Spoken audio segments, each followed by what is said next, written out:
Welcome to Click to Client, the podcast for business owners, marketers, and entrepreneurs who want to attract better leads, convert more sales, and build scalable marketing systems.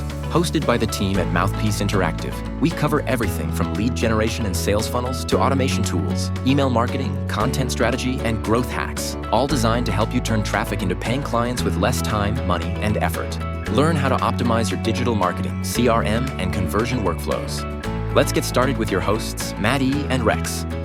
Welcome to the Deep Dive, where we really try to cut through the noise. You know, we're often told that relentless hard work, long hours, that's the secret sauce for success. The hustle culture narrative. Exactly. And look, there's definitely truth to it, but today we're digging into something different, a kind of overlooked superpower, decisiveness. It really is a game changer.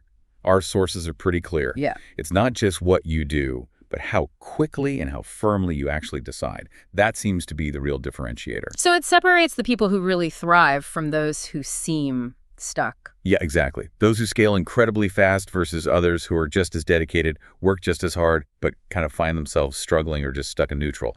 We want to explore why that happens. Okay, so our mission here is to give you a shortcut. We've pulled together a really fascinating stack of sources, sharp entrepreneurial insights, coaching observations, even some very personal stories. The goal is to give you a solid grasp on how to actually cultivate decisiveness, avoid that information overload feeling. And analysis paralysis. Right. And hopefully unlock some aha moments that could genuinely shift how you approach things in business or just life. And we've got some great perspectives. We'll hear from business coaches who see these patterns repeating, entrepreneurs sharing, their own stories of making quick decisions and seeing massive growth because of it. And the personal side, too, the cost of not deciding. Oh, yeah. The psychological side is fascinating. This deep dive is really tailored to help you get this knowledge quickly but properly. Not just the what, but the why it matters. All right, so if hard work isn't the whole story, Right. What is? One of our sources kind of throws down the gauntlet on this right away. They really do. Martin Holland, a business coach, he noticed something interesting. Countless, smart, skilled, really diligent business owners. They work themselves ragged, Yeah. but they often just slog along, maybe achieving mediocrity. His big insight.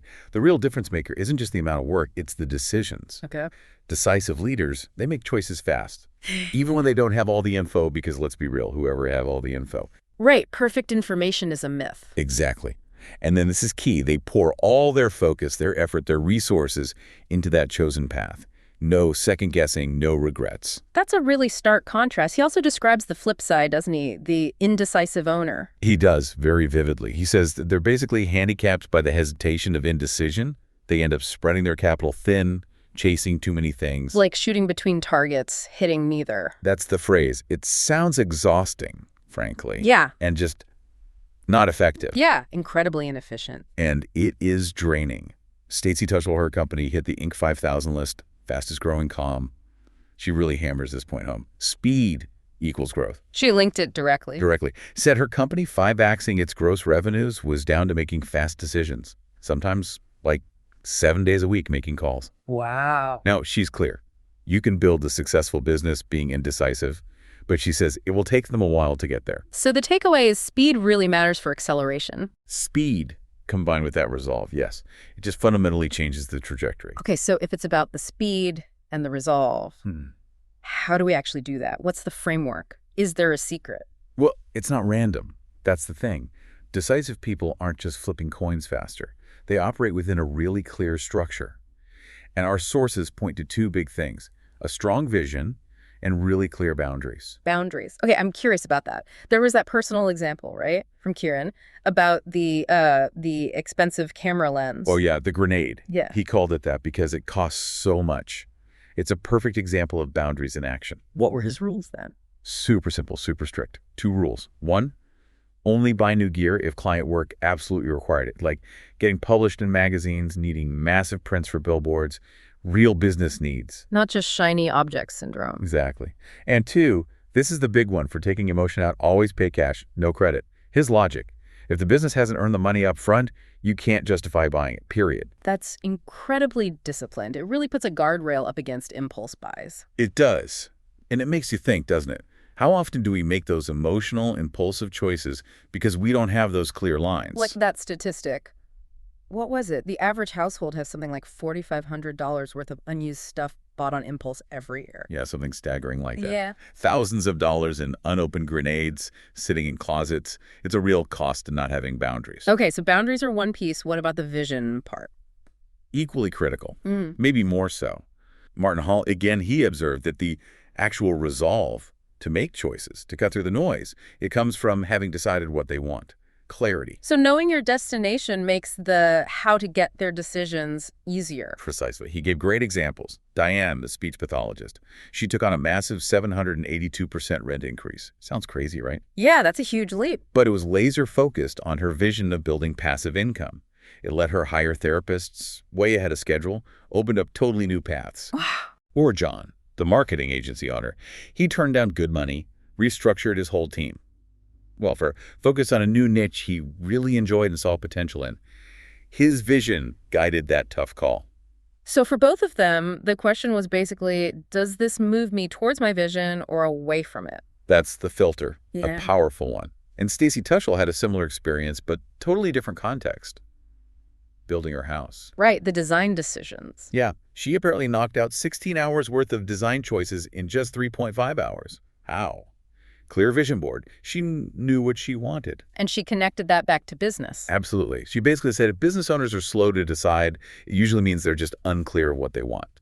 So practical tips for getting that clarity. She offered a couple of great ones.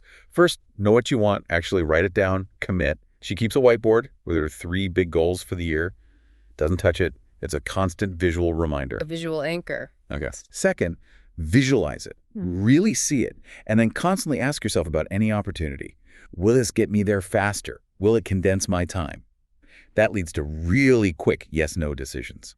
Okay, so we got the upside. Speed, growth, clarity through vision and boundaries. But what about the downside of not being decisive? What's the real cost? Yeah, the hidden costs are significant. And maybe not what you'd expect. Our sources really connect indecision to anxiety. How so? Well, Kieran, the guy with the lens, he shared his personal trick. He makes all his decisions before bed, why-faced. So he wakes up with a clear head. He felt anxiety would eat us alive otherwise. That makes sense. That mental churn. Exactly. That analysis paralysis, especially with too many options, just creates this awful log jam of thoughts. Making the decision brings peace, even if it's just deciding not to do something right now. And it's not just internal, right? It can affect relationships. Oh, definitely. The sources mention couples say buying a house, they drag it out, bring in friends for opinions. Oh, boy. Free advice, right? Yeah. Free advice. Which often just stirs things up more, highlighting every tiny pro and con, creating all this commotion around the decision, making it even harder. Okay, so it complicates things socially, too. It can. And Stacey Tushel had a really strong take on delaying things like sleeping on it or I'll decide next week. She saw that as procrastination. Pretty much. Yeah. She used her logo redesign as an example. If she says, I need a week, does she actually spend that week thinking about the logo? Probably not, realistically. Right. She said usually she just makes a rush choice right before the deadline anyway.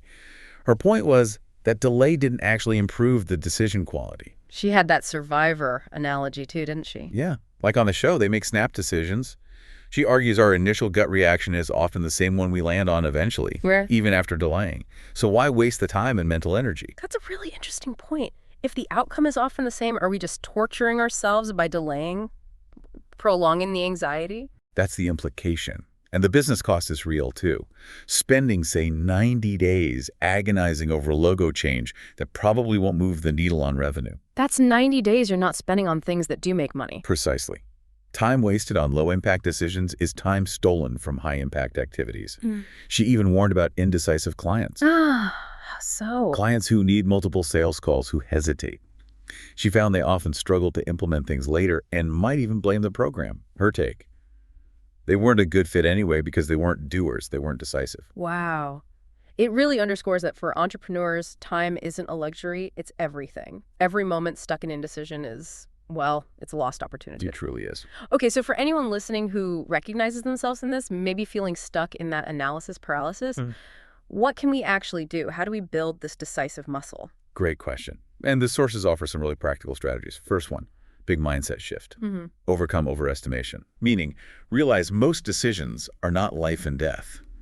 Shane Baker, another coach, pointed out that indecisive people tend to overrate the consequences. Blow them out of proportion. Exactly. He used this funny analogy about agonizing over a fence color. We can spend so much energy on trivial things. Making small decisions, even about the fence color, actually starts building that habit. It's like practice reps for your decision muscle, which leads to the next point. It does. Embrace the reps. Stacey Tuschl emphasized this. Quick doesn't mean careless. Decision-making is a skill. It improves with practice. So those past bad, quick decisions. They weren't necessarily bad because they were quick. They were probably bad because you lacked specific knowledge or tools at that time. Maybe a bad hire teaches you to do reference checks next time. Ah, so you learn from it. Yes. Use those experiences to build your confidence, refine your process. Don't beat yourself up over the speed. Okay, that's empowering. Learn and iterate. What else? Third, don't marry past decisions. This is huge. Shane Baker and others stressed flexibility. It is absolutely okay to change your mind, especially in business. So don't cling to something just because you chose it before. Right? Don't let old commitments, or you call them bad relationships, whether that's people or strategies that aren't working, hold you back. As the entrepreneur, you are the decider. You can uncouple from things that no longer serve your vision. That takes courage, but sounds liberating. Letting go of sunk costs, essentially. It is liberating Yeah. and practical. Fourth strategy for those really big, overwhelming decisions. Break it down. The old eat the elephant analogy. Exactly. One bite at a time. Each bite is a smaller, more manageable decision. Making that first small decision often reveals the next step, making the whole thing less scary. Okay, smaller steps reduce the overwhelm. Makes sense. And the last one. Last one ties back beautifully to vision. Be the gatekeeper. Stacey Tuschl's advice.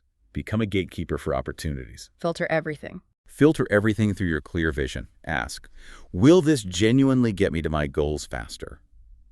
If yes, great. If no, it's a quick no thanks. No endless agonizing. It puts you in control. So it really sounds like a shift from fearing error to focusing on momentum and learning. That's a great way to put it.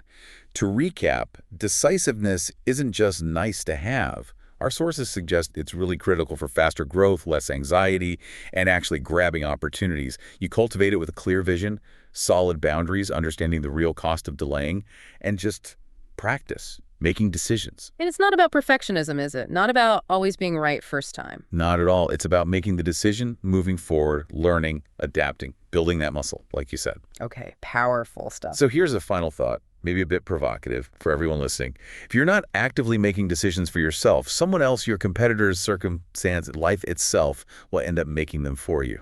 Think about that. What's one decision, big or small, that you will decide not to put off starting today?